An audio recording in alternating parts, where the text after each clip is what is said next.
Hi and welcome to a very festive edition of the Taste Kitchen. Now, the big day is getting even closer and it's time to talk turkey. I don't know about you, but when I think about bringing my family Christmas dinner together, it sets my nerves a-jangling. So to take the stress out of the kitchen, I'm joined today by Haste, who's going to help solve our Christmas dinner crisis. Hi Ian, welcome to the Taste Kitchen. Thanks for having me. It's a pleasure. Now, the perfect Christmas generally comes along with a bit of stress. Does it have to be that way? Christmas doesn't have to be stressful in any way at all. I think everything's in your preparation a couple of days before, and also making one or two dishes just like real showstopper dishes. I like the sound of that. Now, I know you've been busy in our kitchen. The aromas are incredible. I think it's Christmas Day already.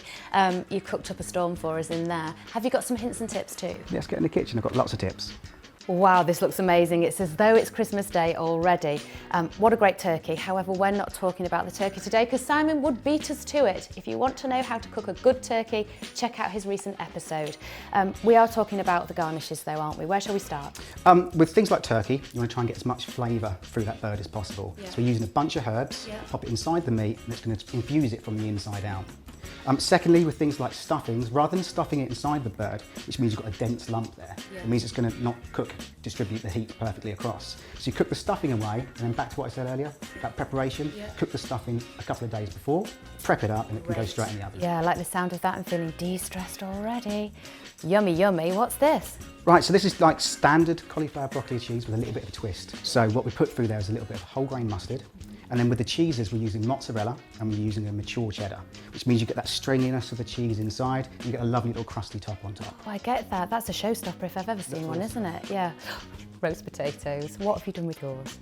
Simplest thing, but you're going to parboil them first of all. Right.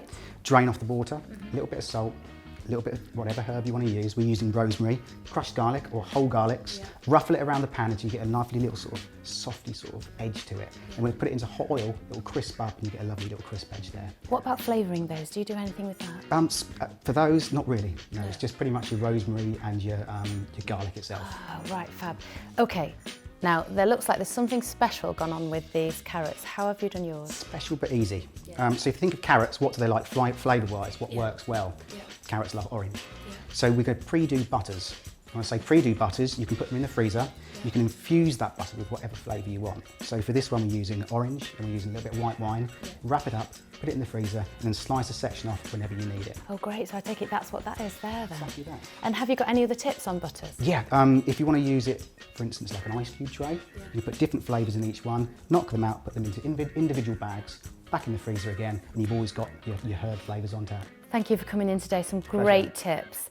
You're joining us next week, aren't you, for some party food? Thank goodness for that. If you want to watch us, you must click the subscribe button so you don't miss out. As always, if you want any further information on any of the recipes you've seen today, just go to aldi.co.uk.